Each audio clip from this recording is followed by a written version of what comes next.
Hey viewers, in a couple of my previous videos I used a frame alignment gauge. This is the tool I use. It's from Park Tool. It's an FAG2 and it's a great tool, but it's a bit pricey, and if you're doing just a one-off job, you may not want to buy one of these. So I'm going to show you how to make a cheap frame alignment gauge just using like some scrap wood here.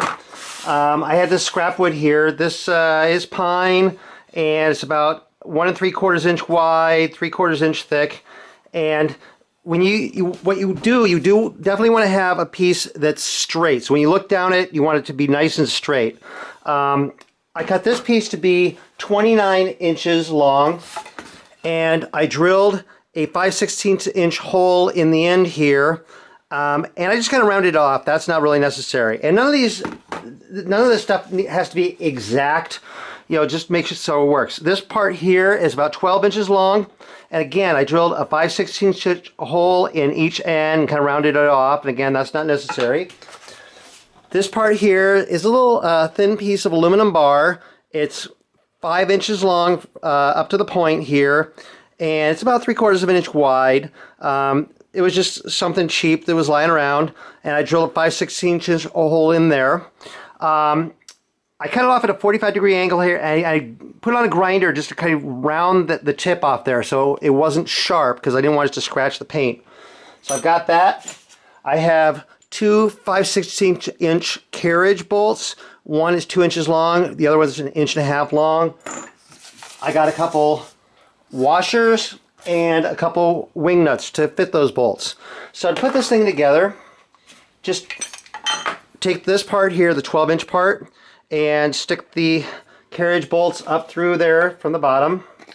And on the 2-inch long one, the longer one, you're to put the longer board through there like this.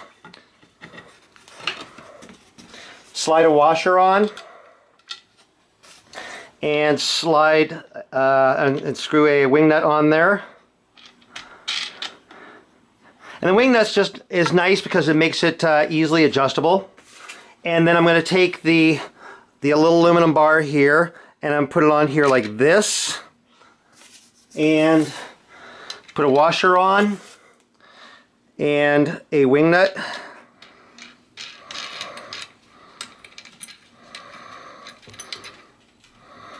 Like that. Now if you have different size wood, different size nuts and bolts, different size here, you can use a piece of plexiglass here, a little thin piece of wood here, whatever.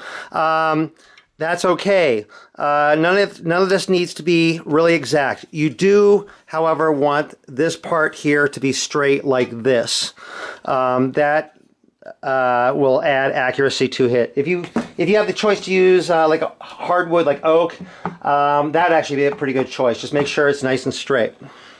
Now to use the gauge, you're going to take the long piece of wood here, you're going to have it up against the head tube and the seat tube like this.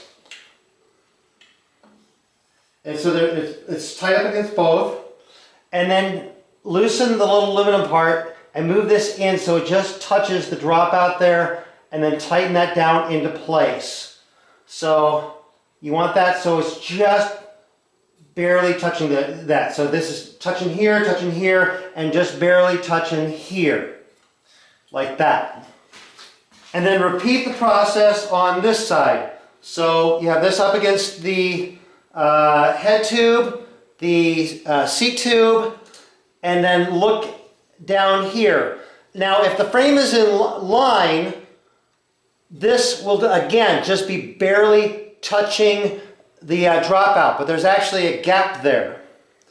Okay, now as you can see, there's a gap between the little aluminum part there and the dropout, which if this frame was in alignment, both sides would be equal. So this side would be just barely touching the dropout on this side if the frame were in alignment, but it's slightly out of alignment. So now I have the choice of either I can take it to a bike shop and have them straighten it, I can leave it, or I can go ahead and straighten it myself, which I'm not going to go into that in this video. But anyway, that's how to use this gauge. So that's how to make a cheap and easy frame alignment gauge. Hope you found that useful or interesting. If you did, please click like on my video. I always appreciate getting likes on my videos, and it helps me out. If you're not subscribed to my channel, click the subscribe button and you'll see new videos as they come out. And I'm always coming out with new videos. And I'm also over on Facebook, RJ the Bike Guy. Go over there, like my page, and I post a lot of stuff over there. Anyway, thank you very much for watching.